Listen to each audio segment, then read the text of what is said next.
I don't have a traditional computer science background, or I don't have any degree in computer science. I actually studied mass media in college. Even considering your journey and how you taught yourself to do this, it's really cool. And I think it's so inspiring for other people to be able to follow this journey. So if you were to start your cybersecurity journey again, would you do the same, or would you start in a completely different space in cybersecurity? I don't know. Actually, what I said earlier about like hacking the hardware and all of that, I think I'm really trying to like get into that space. I quite enjoy that. I made a video for fun on Instagram, which was like hacking the LED wristbands from Taylor Swift's Eras tour. That was just for fun, but it was actually so interesting to like find out how all of that works and hack like just a random piece of hardware. It's overwhelming to like learn all these new things, but when you actually get into it, the issues there are very basic. So the hard part there is just the setup, but finding the security issue there is usually like not super hard, I would say. So because the barrier to entry there is so insane, people find it hard to find the security issues there. So that's also a tip for people who's trying to explore the spaces, to look into the hardware hacking side of things. Hey everyone, today I'm so excited to be joined by Farah. So Farah is a security analyst at Meta. She is a passionate advocate for cybersecurity education. So Farah is an experienced cybersecurity professional with a background in bug crowd and bug bounty hunting. She's a self-taught ethical hacker who has really honestly made waves in the bug bounty and infosec communities worldwide. So she's extremely popular on YouTube, Instagram, and TikTok, and with the mission to really simplify and explain ethical hacking and how organizations and technology gets compromised by sometimes very simple ways of attack from sometimes even script kiddies. So we're going to talk about this a lot. This is going to be a fun and exciting discussion.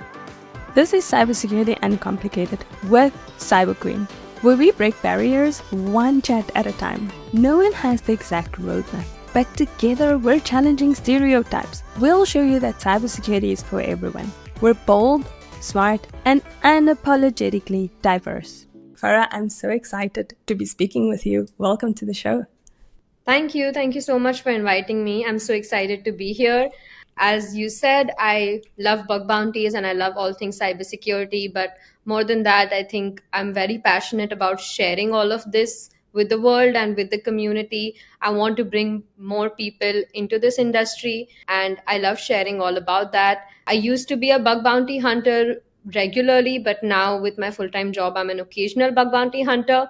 But I'm on the other side of bug bounty now, which is the bug bounty triaging side. So definitely lots to chat about, and I'm happy to get into this podcast. For me, your journey is super fascinating, right? Because you are almost one of the first people who I've seen online really talk and communicate about your journey in ethical hacking and bug bounties, and especially from a female perspective. I mean, there's a lot of people which I think we commonly connect with, and we're common, like maybe on LinkedIn, on YouTube, etc. But with you, I found that you're one of the few who's sharing this openly online. And why is that? I mean, what has really kind of created that passion for sharing and wanting to get more people into cybersecurity?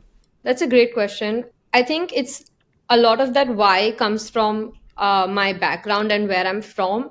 So just for the viewers, I don't have traditional computer science background, or I don't have any degree in computer science. I actually studied mass media in college, but I happened to stumble upon this because I was a little bit interested in tech, and cybersecurity seemed like a good career to get into. I started getting into it, and I noticed that a lot of people are sharing resources online. In the beginning, I had a little bit of a tough time trying to understand super technical topics because I wasn't familiarized with a lot of the tech terms, and they didn't come super easily to me. So a lot of it when got into it came from, hey, this was hard for me when I got into it, and I want to simplify it for someone else. And I want to tell someone who might be like me, having no traditional CS background, and I want to tell them how they can get into it. So a lot of it came from there. And of course, there were people already sharing this, but when you saw them, you saw that they had a lot of experience already in the industry, or they have traditional backgrounds. And I always felt like this isn't something that really requires the traditional background. And if you are passionate about it, you can get into it. So I think that's why I started creating content in this way. And I was very open about the fact that I'm not an expert. I didn't want to be an expert telling someone as if I'm coming from a 10-year experience. Like, I'm telling them I'm learning, and I'm learning and with you. So join me on my journey. That's the place where I came from. Yeah, absolutely. And I think the passion really is what's amazing to me, because if you think about it, like any person who's especially in the more technical space of security, right? Even myself being in cybersecurity for a while now, and then in cloud security, and in architecture, like the reality is that even when I share things, it's something that I've just learned or something that I've read up, and now I've studied the topic, and, now I can share it with someone else because I can now make sense of it. I definitely fully agree with that. So do you think then that there's a lot of people who make it seem like it's way too complicated and like you need this traditional background? I don't think that's so true anymore, just because I think there's a lot of people actually coming out there and saying it that they don't have a background, or that they did, for example, a boot camp. And this is not just true for cybersecurity. I feel like it's also a little bit of a tech thing, where people are open about where they're coming from, and they sort of say that I did a boot camp. But I think there are always two schools of thought here. There's one that comes from like, no, CS degree helped me a lot, and I'm sure it did. There's always that school of thought. And when you are in a university, I'm sure there are advantages, because you have, like, for example, if you're in a university and you have college fairs, you get to interact with companies, you know what they want, versus when you are maybe doing a boot camp or just learning from online resources, you don't really get that. So there are pros and cons, but I think people should be aware of both and pick according to how much time they have, how much are they willing to sacrifice. Because if you do a CS degree, you should keep in mind that you're losing out on like those 2 years or those 3 years of work experience, which I think is what's ultimately important in cybersecurity. Yeah, I agree. I think that's a great response. So you said you studied mass media in college, and then you got interested in security. So how did that happen? How did it become, and how did you actually get started with learning and getting into this industry? So, a very honest answer is that I was bored of mass media. And this may have had to do with like the college I chose. It was a little theoretical. We didn't have a lot of lectures. We might have had like 2 3 hours of lectures in a day, and I had a lot of free time. So I felt like this is not this is that there's a lot more I can do here. There's a lot more potential that I'm not tapping into. I was interested in tech, and I have to owe it also to my father a little bit. He's very aware of like what's going on in the industries and what's happening, because he does trading in like stocks and stuff. So he's always aware about this stuff. And he suggested that cybersecurity seems like an upcoming field. And I joined a local training institute. This was back in Mumbai, where I lived before. So when I was there, I joined this institute, and they got me into this certification called CEH, Certified Ethical Hacker, and I started learning things for that certification. But the real place where I learned was this institute had a policy that if you work with them on their clients, because they also had some clients like they did pen testing for, they would go to colleges and corporates to give seminars on cybersecurity. So if you worked with them for 3 months after doing the CEH, they would give you an internship certificate, and that was like an unpaid internship. But since I didn't have a background, I thought it would be a good opportunity. Even if it's unpaid, I will get to learn a lot, and I did. I got to learn a lot of different things. So when we did pen testing, I got to learn how to use Burp Suite, for example, which is a very popular tool used for web application testing. When we went to colleges and corporates, I learned a lot about things like spyware, malware, how those work, things that you want to tell general audience about cybersecurity hygiene. And when I did those couple of different things, I realized that web application pen testing, those are the areas that I'm interested in. And then after that, I tried getting a paid internship in that specific area, which was web application testing. And then I grew. So I would say that most of my learnings came from these internships that I was doing side by side with my college degree. So my college degree was ongoing, and like I said, I had 2-3 hours of lectures, and I would do this internship after that. So that's how I learned. I think work experience has taught me the most. Awesome. And then, I mean, your journey like earmarks bug bounty, right? The topic that I think a lot of people are interested in today, at least when they start learning about ethical hacking, they're really interested in kind of testing their skills in the bug bounty space.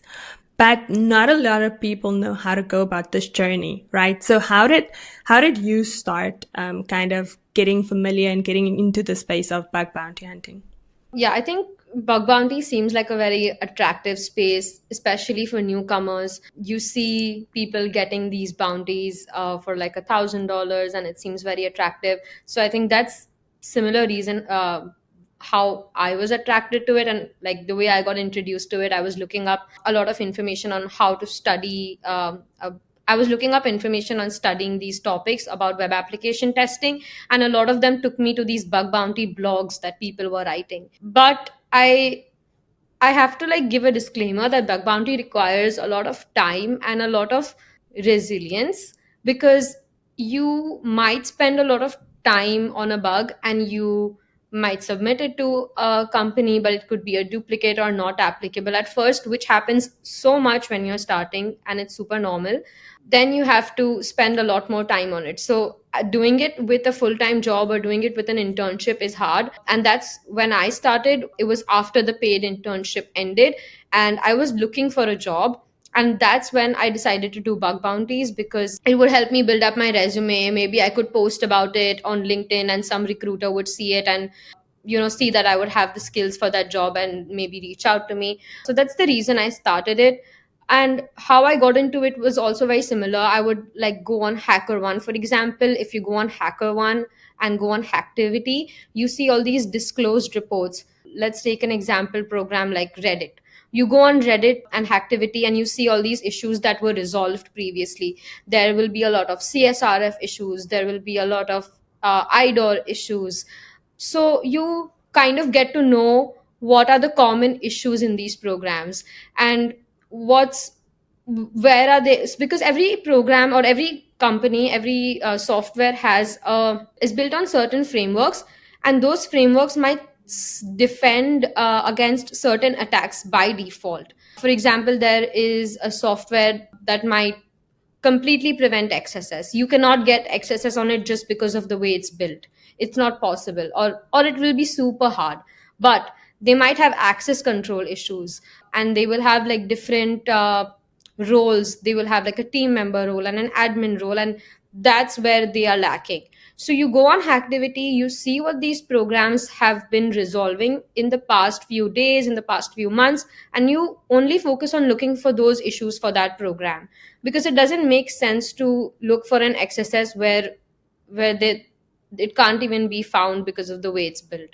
So that's how I got into it. I started seeing all these programs, and I started off actually with programs that don't pay any money, because I thought that that would be too much competition. So I found independent programs running off HackerOne that would only give you like a Hall of Fame, or they would give you like some swag, which is like merch. So I started off with that, and then I slowly went on to the paid programs, just because of building up my confidence. And as I said, you have to be resilient, and I didn't want to be let down as soon as I started. So I started off with something that's less competition. Maybe it won't pay me any money, and then I moved on to the ones that would pay. Yeah. Okay. They're very interesting approach. So now I wonder, right? It seems like you just had to kind of figure this all out as you were going. Is that the case, or did you have people who kind of guided you into what to do and use HackerOne and go and research this and go and look for this? Or did you kind of just have to figure this out as you went about your journey? I had a few mentors along the way, but they would teach me a little bit of the technical stuff. For example, when I was doing my paid internship, I had my manager there, and I knew how to use Burp Suite from the previous internship, but I didn't necessarily know every web security issue out there. So he would guide me a little bit, and he would tell me, like, maybe try this or try that, and ask me a lot of questions that I would try to find answers to. But what you said about like finding HackerOne, all of that was sort of on my own, but also a lot from like Twitter. I think if you're an active person on Twitter, you follow all the security people, they are so active there. They post a lot about resources, they post a lot about what something new they learned, or maybe just like a bug bounty tip. So I think a lot of this came from just keeping a very close eye on what everyone else in the community is doing. So there are a couple of newsletters that you can follow, like I think there's TLDR Sec. I used to follow Integrity's Bug Bites, but I'm not sure if it's discontinued, but they still have all their archives there. So I used to follow these newsletters. I used to follow people on Twitter and just see what they're up to, where are they getting bounties, what's happening. So it's a little bit of a mix, I would say. It's not all coming from me, it's not just me googling things. It's just like observing a lot what everyone else is doing, and then figuring it out on my own. Yeah, but I think you sound like you were super motivated to do this, right? You were super motivated to kind of learn and grow and do more and then make money with doing the bug bounties while you looking for a job. But I mean, I think there are so many people who look at your content, my content, like all of the other people's content, but they're not really equipped, or I don't know, there's something preventing them from taking the step, right? So what is it that you think for you that really kept you going to actually do something about it? Like not just to save all the Twitter posts and save all the LinkedIn posts and, never look at it again, or tell yourself I'm going to look at it next month, but to actually do something about it. What do you think is kind of that differentiator for you to be able to do something about what you're seeing online? Yeah, the goal was a job, and I think everyone's goal is getting a job, or let's assume that everyone's goal is to get a job. I think for me, I was trying to think like there's so much competition, right?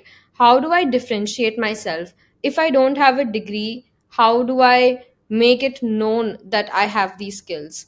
And that's when the thought of bug bounties came to me, because you don't need a degree to get a bounty. If you submit a valid bug, you get a bounty. And then you can say that, for example, you hacked Dell or you hacked Apple. Like you get to say that when you find a bug, and you get money from them and they pay you for it. That was most of the motivation for me, is that when I can say I hacked XYZ company, it's going to prove that I have some skills. And if I don't have a degree, then maybe it doesn't matter then that I don't have a degree if I did that.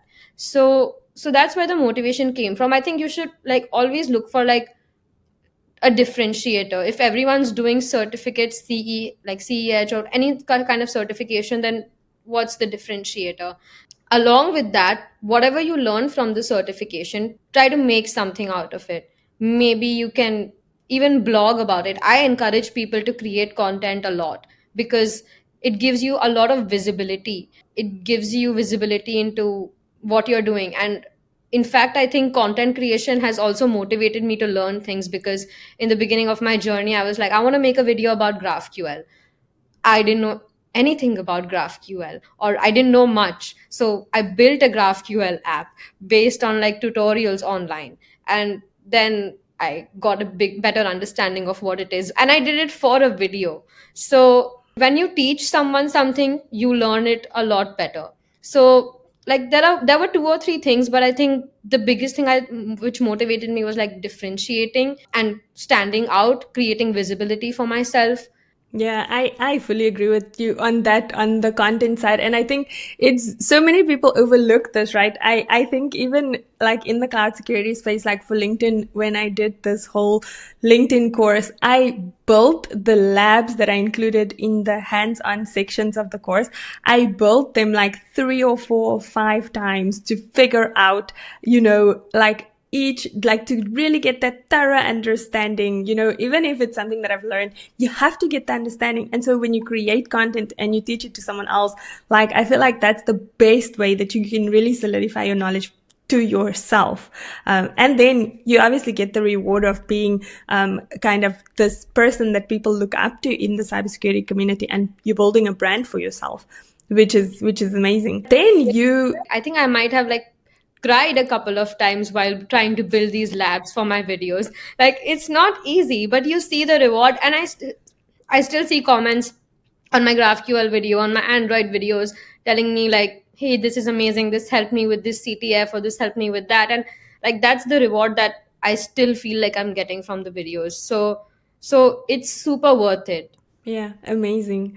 So now let's talk about background, right? Because then you went and you actually got a job and worked at background for quite a while. So how did that happen? I think Buckrowd happened right when I started posting a lot of content and being very active in the community. I had done a little bit of bug bounties at that point. I posted about them, and I think I put out also a few YouTube videos after that, because when I posted about my bounties, I also got a lot of questions on, hey, how do I do this? How can I get into this? And I thought, instead of just telling people in the comments that, hey, I found this bug by doing this, why don't I make a video telling everyone like how I even studied everything, or how I even like learned everything.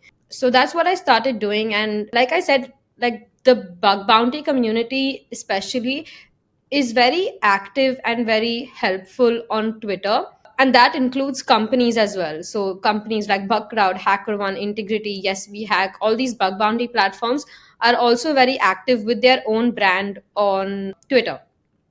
So Bugcrowd was hosting a conference, and they invited me to speak as a panelist. And this was during COVID. So I worked with them for that. I worked with them for a community spotlight blog that they were doing at the same time. So we worked a little bit together, and then they had an opening for a member of their triage team in India, and that's where I was living at that point. So they reached out to me and they said, hey, we've seen your content, we think you might be a good match for this role. Would you like to interview with us, and are you interested in this role? So yeah, I was looking for a job, and I think it was pretty much the perfect opportunity for me at that time. So I took it. But I think that's how it went. Like what I said earlier about visibility, I created that. I started networking and working with the people that were recognizing what I was doing, and were also brands that I felt like I could resonate with. And then it kind of went from there. Amazing. So, I mean, it just tells you the power in kind of like creating content, like writing that blog or making that video and then building your brand, which is super amazing. But now I want to talk about some of your exciting experiences here. So, firstly, I want to know, can you talk about bugs that you have found, or is that off limits? I can talk about them by bleeping the name. I don't have to say like where I found it, but I can tell you what I found. Okay, great. So, what is for you the most exciting bug that you have found? And if you can share, if it was kind of a major org or a smaller org, or what was kind of a cool bug bounty that you found? I have something that I got. I didn't get a bounty for this actually. This was back when I was hunting on companies that would just give me swag. So it was for one of them, and it was super easy actually. So this one can actually be a useful bug bounty tip. You have these Google Docs, which is like these filters on Google. So you have, for example, you can put in quotes the company, the website, and you can put file type PDF, and you can add like other quotes or like confidential, and maybe you find a confidential file. But what I saw this bug bounty tip somewhere on Twitter, I think, and then I kind of modified it to search for Trello boards that belong to companies. Because I noticed that like some companies are using Trello, maybe like, or they use Notion. So I tried with a couple of these like websites that are used for task management or that are used for meetings, things like that. And there were two of these. I think for one I found like someone's calendar that was public, and for another company I found like a Trello board that was public. So those were super cool. Like it was super easy to find, but it was like a bug bounty tip I found on Twitter, but I modified it a little bit with the knowledge I have about how organizations work. So yeah, that was an interesting one. I didn't get any money for it, but I just like I like telling people about it just because how easy it is. And I especially like telling people who don't understand tech that much, because I want to show them how easy it is. Yeah, yeah, for sure. And I mean, so can you tell us the process here? So for those watching or listening that really wants to get into this space but they don't know how to get started. So what is the process? Do you have to go through like a background kind of org, or can you do it on your own? What's the process? There are a few ways that you can do this. Legally, there is something called FTC. There's an FTC mandate which mandates certain companies to be able to accept these bugs from people. This means that even if they don't have an official bug bounty program, they have to have a system to be able to receive these bugs from external researchers. When that happens, you can either find this their security at email. What companies usually do now is they will have this file at the end of their website. So for example, if you go on facebook.com/security.txt, you will get a way on how you can report this, and a lot of companies do this now. So that's one way that you can do this on your own. Just they have a vulnerability disclosure process. Of course, there's Bugcrowd and HackerOne, Yes We Hack, Integrity, all these programs that you can submit on. So usually you have a form, you submit like the vulnerability title, you give it a little bit of a priority according to what you think, which could be changed by them later. You tell them the reproduction steps on how this vulnerability can be reproduced. So for example, if I were to submit that Trello bug, I would give them maybe just the Google search URL, and I would be like, hey, go to this and see that this is showing up in Google search and the Trello board is public. So that's just one simple way. But if it's a complicated bug, you have to explain all the reproduction steps very clearly to the team. Then there's another section called impact, where you have to write down the impact of your bug. If it's a Trello board with already public information, they wouldn't care. But what is the thing that you believe is private, or what is the thing that you believe shouldn't be there? Is it people's names, email addresses, their contact information? These things are usually sensitive, so you have to explain that in the impact section. What is the clear impact of the vulnerability you found? Yeah, and then you submit it. They will take some time to triage that bug. They will ask you some follow up questions if they have, or if they're having a hard time reproducing what you said, they will let you know. And then if they are going to pay you a bounty, they will decide on a bounty. And sometimes they do it before they fix the issue, sometimes they do it after they fix the issue. After they fix the issue, they could also tell you that, hey, we fixed this, can you help us retest it and let us know if it's still working for you? And that's basically what the bug bounty process looks like. So when I was also, there's also like programs that are not on HackerOne and Bugcrowd that might pay you a bounty. So again, if you use Google Docking, and if you just put in words like vulnerability disclosure program 2024, or something like security research bounty, you'll find programs that are running on their own, that are not on any of these platforms. And those are the ones that I think have a lot less competition, because the best of the best bug bounty hunters will always be on HackerOne, Bugcrowd, mm, or the top paying programs like Apple, Microsoft, and Meta, Google. So I think these smaller companies that sort of run on their own, those are the best bets for people who are starting out. This is really, it's super fascinating because like in my career, I've been on only the other side, right? So I know that like internally in the org, we have like the responsible vulnerability disclosure programs, right? And then that's where like researchers will submit the information. But I think internally in companies, there are sometimes a lack of proper processes on how to deal with this, right? So a researcher will search and they will find something, but then there's a lack of processes on how the organization actually deals with the researcher here. And so do you think that that's still common, or do you think companies nowadays are very clear on their responsible disclosure programs? I think it's a mix. I think if you are doing a vulnerable, if you're coming out with your bug bounty program or a disclosure program, you have to be clear. I'm not sure if you have experienced that. Like, what sort of difficulties do you face with dealing with the researcher here? Yeah, I think it's just like when, so say you're internal in the company and then you have like, let's use Jira, Trello, Jira could be publicly exposed, but then you get an email from a random person that says, hey, I couldn't find anything on your website, so I found you on LinkedIn and I'm emailing you because I found a Jira board of your company. It's exposed. I'm a security researcher and I have found this and this and this. And they pretty much following the detail that you've described in terms of how you disclose it.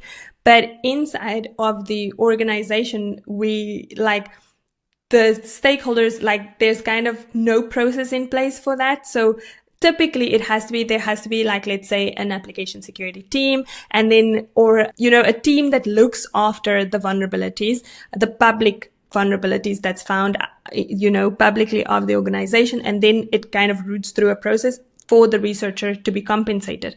But in the case where companies don't have that disclosure program, then it just kind of loops in the organization and falls flat. And the researcher kind of never gets the acknowledgement or the payment for that because there's no process in that company to acknowledge that. So I just wonder if there are many researchers like experiencing that still today, because I think it's been multiple companies that I've seen, at least from a consulting perspective, that haven't had like responsible disclosure programs yet. I think you're right. I'm not too familiar with that side. To be honest, I've always been on companies that are very much promoting bug bounty and very much promoting vulnerability disclosure programs. So I don't have an idea of that side. I do see people on Twitter sometimes complaining about these things. So I'm sure it still exists. But I feel like it comes from a place of just maybe general lack of like security in that company. If you don't have enough security engineers, if you have a very small security team, then they might already be so busy with their own issues, maybe like whenever they launch new features or whatever they're doing, like they're busy just security reviewing those things. And then when an external person comes in, they might not really know where to go with it, because I think it does require a process and it is a lot of work. Like even just to be able to pay out that person, it's not something that a company can do easily. It takes a lot of processes in place to be able to make sure, because even when I was at Buckroud, or even now, like there are, for example, there might be like some sanctioned countries for the US, and all of these companies are mainly US based. Then it's a problem for them to be able to pay out to someone who's in Ukraine or Russia, for example. Like it could be a problem. So like I don't think it's easy for a small company to be able to do that. So I wouldn't be too hard on them. And yeah, I think Yeah. as and when they get like more mature security wise, it could come. Yeah, I think this is a tip then for people who are new and trying this method of kind of getting themselves started, is to look for companies that already have a vulnerability disclosure program, right? Because that can help in kind of the disappointment from like what you find falling flat into a company that maybe doesn't have. Yeah, there's a difference between like the one that I said earlier, that the FTC mandated legal thing. That is just when you actually have a security concern, or you experience something, or you just came across something and you want to tell it to that company, right? That's the type of process which the FTC wants. It's not a process where you as a researcher are expecting anything from the company. It's just you letting them know that, hey, this is something I came across and it looks insecure to me. I'm letting you know all these details. But when you as a researcher should expect something is when the company has clearly stated that they have a program and that they will reward you in XYZ ways, whatever those ways are. That's when you should go in and actually spend your time researching it. You shouldn't spend time researching something where they haven't said they're going to give you a reward. Okay, okay, that's very clear. Okay, perfect. So then I want to ask you, Apple. Apple has recently said that they are paying up to $1 million for a complete server compromise of their private cloud infrastructure, right? They want to test their new AI and private cloud services here. So what do you think about that? Do you think that's feasible? Do you think researchers are going for that? I'm sure there are researchers that are going to try, but I don't think it's very easily feasible. That's why it's $1 million, right? Because it's hard to do. They're going to the AI side of it. So Apple's going to the AI and focusing on that, and they want more research to be focused on that. I think it's a great initiative to incentivize research on that area, and also give them an example of the hardest thing you can do and tell you like this is the amount you get. I don't think it's super easy to do that, but that's the reason it's very highly rewarding. Yeah, I definitely find it. I mean, I think there's super good kind of investment going into the process of, like putting this out there and creating this program and saying, we'll actually pay for people, because then that's good even in a security practice perspective, because you're going to get people kind of hacking all over Apple, for whichever even minimum and small bounties, because of the fact that they're trying to go for the bigger, and that will just make it more secure in the long run, which I think is great.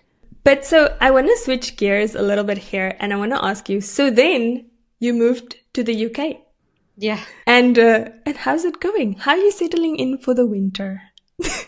Ah, this is my second, this is my second winter, so I'm okay. Like it's a little better than last year. I know how many layers I need to wear, but yeah, it's good. I like it a lot. So yeah, I moved to UK for this role at Meta, and I really love it. Like the people here, especially at Meta, I feel like I'm surrounded by so many smart people. There's so much to learn, and constantly like that. London is a very always like on the go city, so I feel like I'm constantly on the go. There's so much to do, so I really like it here. Yeah, the weather is something I'm uh you have a love hate relationship with, but it's not bad. Yeah, yeah, no, I can agree on the weather. I mean, it's now my third winter in Copenhagen, and it's like, yeah, it's definitely like it's taken me longer to start freezing, like as much as it's freezing now. From like the first time, it was like beginning October. I was like done with the place. I was like, I'm going back to South Africa. But yeah, now it's growing on me. So I agree with you. So Meta. So you are a security analyst at Meta. So what is the role? What do you do? So I work on Meta's bug bounty team. We manage the bug bounty program. So, for example, we have reports come in from researchers, which we triage. We take it to the product teams. We ensure that it's fixed properly. If something is a critical bug, then we escalate it and make sure it gets fixed quickly. We also take initiatives to expand the program and make changes. So, for example, if we want to change something on our bug bounty website, that's going to be us doing it. If we want to change our payout guidelines for a certain issue, then it's going to be us that's doing that. If we have events that we organize for our researchers, where we get them all together in one place and they do like a live hacking event there, so it's my team that manages all of that. So that's essentially the role. That sounds super exciting. Congrats on that role. I think it's amazing. And I was kind of following on Instagram your whole move from India to Meta and you starting there. So I think it's super amazing. And I think even considering your journey and how you taught yourself to do this, it's really cool. And I think it's so inspiring for other people to be able to follow this journey. So to the people listening or watching and, you know, where they have kind of zero experience and they don't have a CS degree or anything like that. I mean, what would you say to them? Would you, or how would you advise them to start on the journey today if they were following and kind of trying to follow your journey?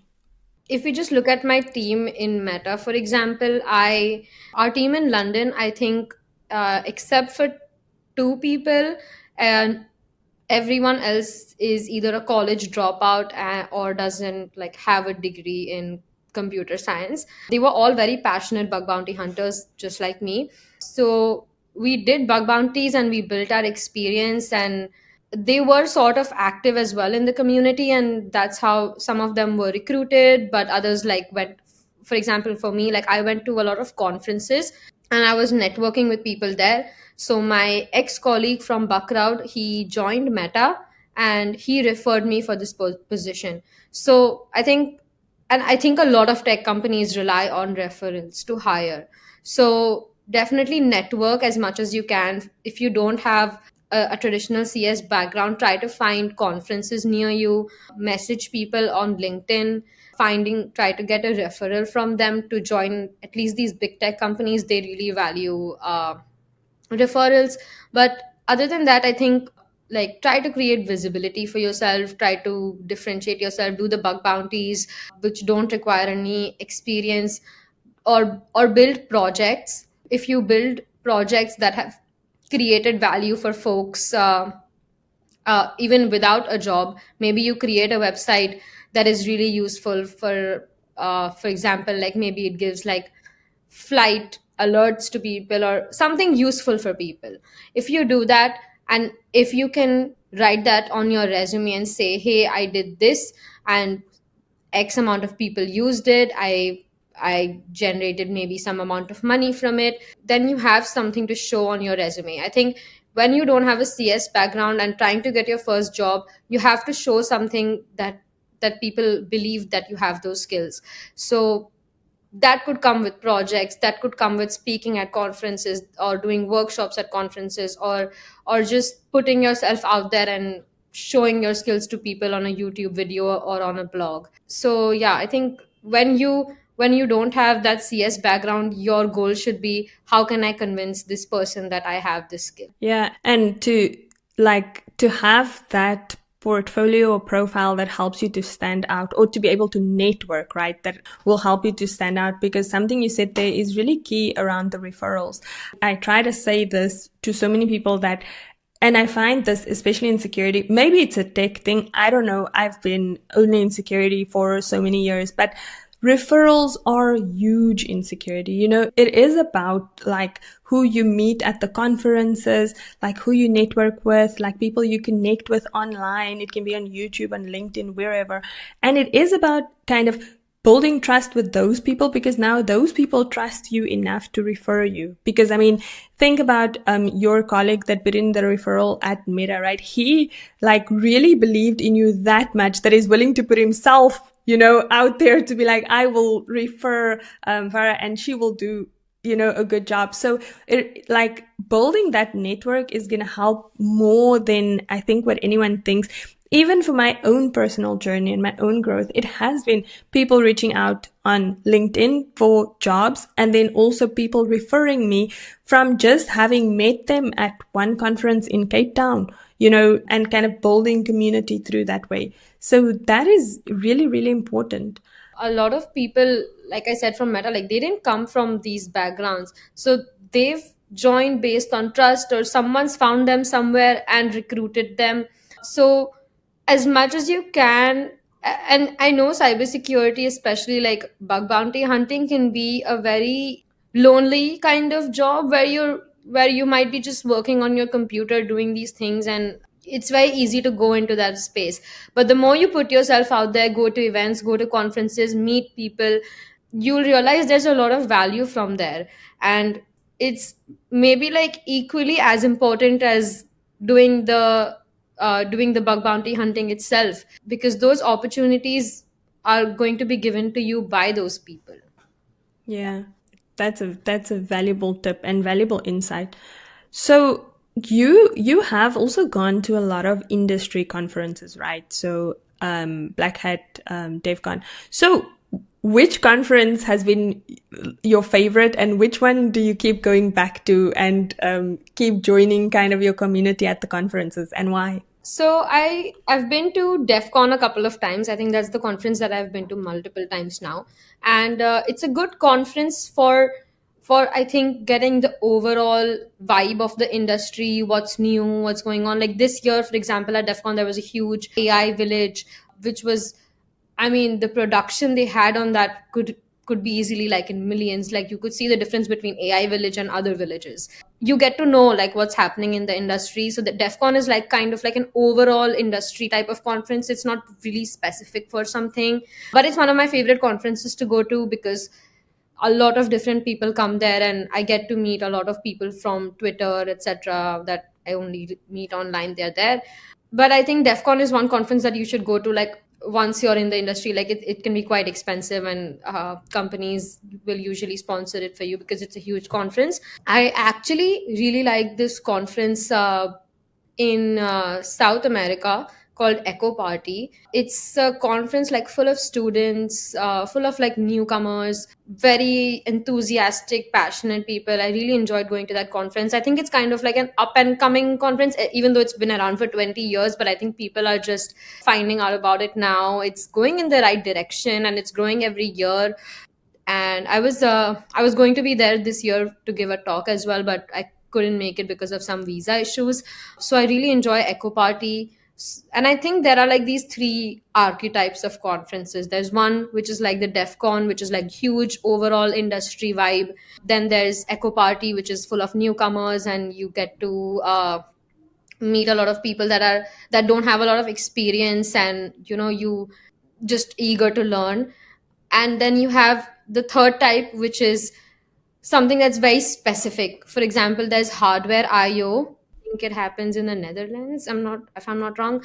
Or you have Offensive Con or Hexacon, which are also like very specific on offensive security. So that's something you should do if you know what you're interested in. If you already know which part of cybersecurity you want to enter into, then that's the type of conference you should go to. So I think my favorite would be like Echo Party, where like everyone's new and trying to learn everything. Because I still think I'm fairly new in the industry. Like it's been 3ish years. So yeah, I think that would be a good one. Amazing. And when you go to these conferences, are you an extroverted kind of person? I mean, how do you connect with people? Because a lot of people struggle with that as well. And even what helps me to connect with people, I'll be honest, at conferences is speaking at the conference. So when I go there and I'm a speaker, that automatically helps me because people kind of come and speak to me. And then I find my tribe of people, or there might be people who I've known previously or who I've met on LinkedIn, etc. And then going into those circles allows me to meet other new people. Then it's not kind of just the cold meeting of people, right? But I mean, how do you do it? I actually agree with you on the speaking part. When you speak at a conference, you, I think, automatically get like a little bit of a head start. But I think I would suggest two things here. So sometimes there are events that happen around a conference. So, for example, for DEF CON, when you go to DEF CON, there's a lot of events that companies will organize around DEF CON for inviting security researchers to their events. Like Microsoft has a party, Meta had their own meet and greet with their researchers. So try to find these parties. Usually they just involve like a sign up a little bit in advance, and you go to these events and you go to these parties and you get to like meet people, and then you just talk to them and maybe just ask them like, oh, how did you find this event, where are you from? And then you get going from there. But I think another useful thing is going with someone. So maybe you connect with someone on Twitter before you go to the conference and say, hey, where are you going to be? Are you going to this talk? Okay, I'll see you there. Like, so when you're two people trying to network, it's easier than just you trying to network alone. So being in a group sort of always helps me, and I think like speaking always is the best idea. Yeah, and that's a good tip. The two people are better than one. I fully agree with that. It lightens the load so much more. So let me ask you, do you think ethical hacking is saturated? I don't think so. I don't think it's saturated. I think there are so many areas that are untapped right now, especially with AI coming up and companies coming up with all new kinds of hardware. There's such a gap there. I will say that maybe web application ethical hacking is saturated because just the setup there is very easy. You can easily get into it. But things that are a little more harder to set up, like hardware hacking or AI, that not a lot of people fully understand how to do beyond the prompt hacking stuff. So I think it's not saturated because there's always these new technologies and new hardware or new things coming up. But maybe it's true for web ethical hacking. That's good insight. And I think it just gave me the thought, like expanding even on that, like there's also the network security side, right? There's internal into organizations where I know there's a demand for even blue team hackers, as well as red team hackers that would focus across the technology stack, like in addition to just the application or the web application side. So I think there are still many opportunities for this. It's just that like people shouldn't follow the same route because then that same path will be saturated like the web app testing. And even if you are into web app testing, that's okay, but then I think how you pursue the industry has to be different to how other people do it. So if other people are doing a web app and then they are going for kind of like let's say for bug bounty hunting, etc., then you should be going for web app and trying to go into an enterprise organization where they're looking for application security testers, something like that. Like changing the approach, I think, could make a big difference in it. But I also think for people who are interested in being ethical hackers, like the skill can be used elsewhere as well, right? Because if you're an ethical hacker, you also know how to do that, and then you can still become a security analyst, or you can become a threat hunter, or you can go into threat intelligence. By using your hacking skill, you'll even be like miles ahead of other people that's going into those spaces. Yeah, there's so much and also like there are so many areas, there are so many technologies involved in the web itself. Like if you look at OAuth, for example, some of like my hacker friends only focus on OAuth issues and they're just extremely deep into that. Some of them only focus on DNS related issues. So finding an area that you like, and that can be like for example, DNS is used by everyone, OAuth is used by so many companies. So finding like this specific niche for yourself is also a good idea instead of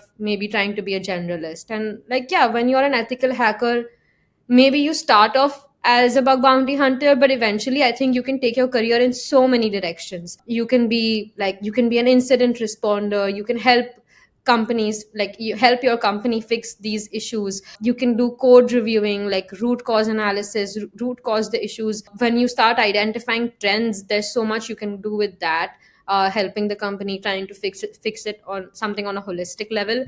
So even if you start off as an ethical hacker, you can take that into a lot of directions. Yeah, I agree. And so if you were to start your cybersecurity journey again, would you do the same, or would you start in a completely different space in cybersecurity? I don't know.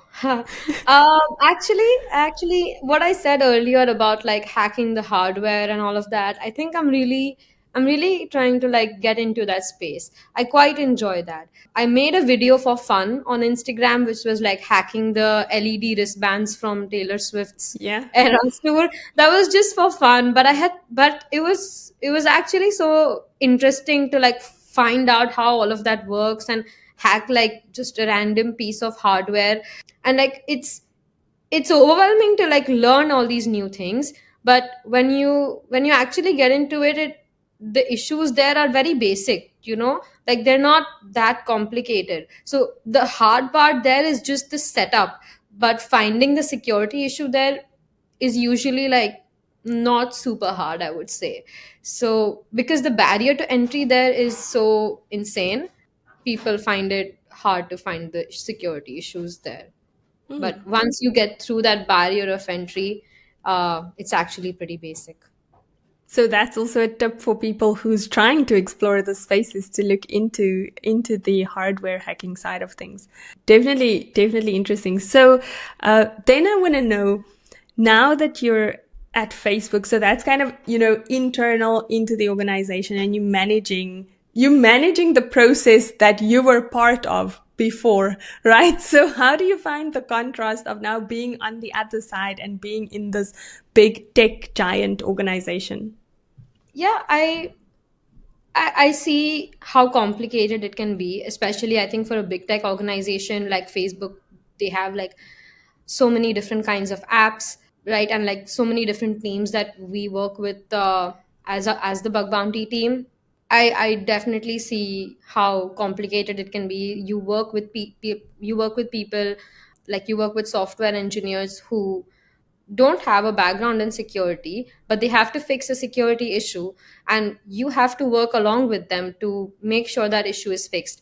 So that's something you don't see as a bug bounty hunter. You don't see how things get actually fixed.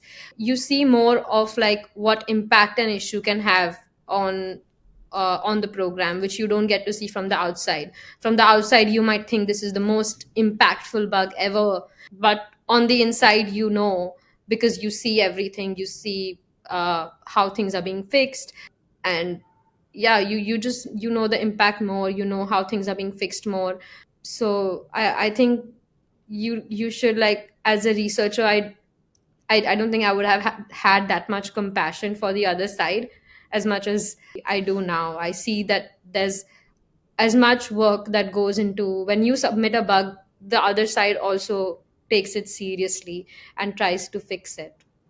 Yeah, I think that's cool insight, because as me being on the other side, always getting those types of information in, right? I can say that environmental context does play a big role here, right? Because from a researcher perspective, it might seem like that is a big deal, but then internally, it really might not be that big of a deal, depending on the business context, depending on the risk appetite, depending on the type of exposure. So I think it's just kind of giving you that well-rounded view now of closing the loop of, what you used to share before, and now knowing the whole environmental context, which is really super cool. So if you've had a big challenge or something that has kind of been a stumbling block for you being in this industry, do you have one of those, and what would that be? I think it was when I started. It was a lot from the fact that I didn't have a technical background, and there was a lot of trouble understanding terms that people would throw around very casually, like in when I was doing my first unpaid internship, for example. If someone would say something like, even like, this firewall, like I don't fully know what that means. And I think like just sometimes just googling everything, or like trying to find the meaning of very simple words, like that was like a blocker for me. But also, like, when you learn all of that, and going from 0 to 1 might be easy, but from 1 to 2 is also really hard. And like leveling up, constantly leveling up, and even now, like keeping up with all the new trends, new threats. Like I said, with AI, there's so many unknowns there, or we just don't know what could be possible beyond like some of the basic things that we see. I think that's a challenge, or at least that's something that I would like to change, which is just the constant learning, which can be hard to do when you have a full time job. Yeah, agree with that fully. But do you think AI is going to help people with that today? I think when we like even, and now I say we because even when I started, there was no chat GPT to prompt here. There was no, there was no one to prompt and ask the quick question to. It was research and then going and sifting through Twitter and LinkedIn and everything to find information, right? So do you think that AI now significantly enhances the learning process? Yeah, I think definitely. Like especially where the part where you're going from 0 to 1, I think is like super easy. Even now, like sometimes I go to AI and you can just ask them to simplify something that you're writing. So I just imagine like people that are learning now can go and put in a complicated sentence in and just say explain like I'm 5 and the AI will do it for you. Like just to think that is crazy, right? So I think like it's very easy to simplify those kind of things now. um, but but I think leveling up or like trying to solve problems that are not on Google yet or that are not known yet, that's still gonna be for you. That's still gonna be the the job that you have to do with your problem solving abilities. Yeah, agreed. And even that level, like you mentioned it so well, the like kind of the 0 to 1 level would be very much helped by AI, especially theoretically explaining things. But then when you're going from like 1 to 2 and 2 to 3, and you need to level up on skills, I think that if you will just be using AI for leveling up on skilling, then you're not really going to learn and become proficient in having the skills to do this, right? And I think that's where it may introduce kind of this knowledge gap when it comes to proficient professionals. I just don't think AI is there yet for that part, unless it's going to automate the process of something, right? So if it's in any case going to automate that task, then, maybe no reason in someone learning it. But if it's something that you're going to have to do and now you're asking AI to help you with the hands-on thing, there you might have a gap. Yeah, I agree with you. Yeah. So where can people find you online? You can find me on Instagram, on YouTube. You can find me on Twitter and LinkedIn. I think I'm not active on TikTok yet, but I might be soon. But other than that, I think I have almost all the social media, so you can find me everywhere. Amazing. And I think I follow you everywhere except for Twitter, because I'm not there. But I think that you have such a phenomenal profile. And for me, especially on Instagram, I'm always hooked into when you're posting about, like the Taylor Swift bracelet that you could hack, and, about these cool things that no one really thinks about, but then there you are, and then there you're showcasing how it can be compromised. I think that's really, really amazing. I love the type of education that you're giving here. And I love that you also make it simple enough so that like a normal person is going to be wearing that bracelet, and a normal person then understands that video, so it's super relatable. So kudos to you for all of the content you share. Thank you so much. You're so kind, and yeah, that means a lot to me. I mean, I always like thought about how does this LED thing even work in the concert, and that's where the thought starts from. But yeah, it was something silly, but I'm glad that so many people loved that. So, if there's one uh, motivational thing that you could tell to someone that says, because I get a lot of messages from people that say, I did my CEH and now I'm looking for a job and I can't find a job, right? And I think you've given them such good guidance, like throughout this video on how they can now go about it. But if they're there in the seat of like giving up, what is one thing that you would say to them to do and to kind of steer them away from the giving up side, but just to motivate them a little bit to continue on the journey?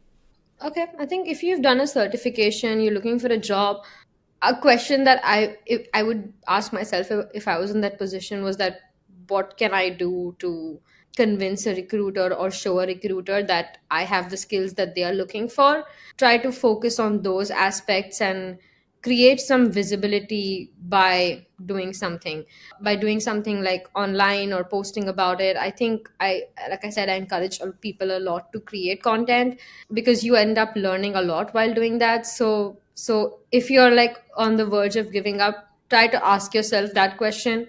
And if you're struggling, then like I think a lot of people, they might be in the same position as you and that are struggling in the same way as you. So try to fill that gap for them. Of course, first fill that gap for yourself. So ask yourself how you can do it. And when you do it, try to do it for others. And I think there's a lot of growth in that.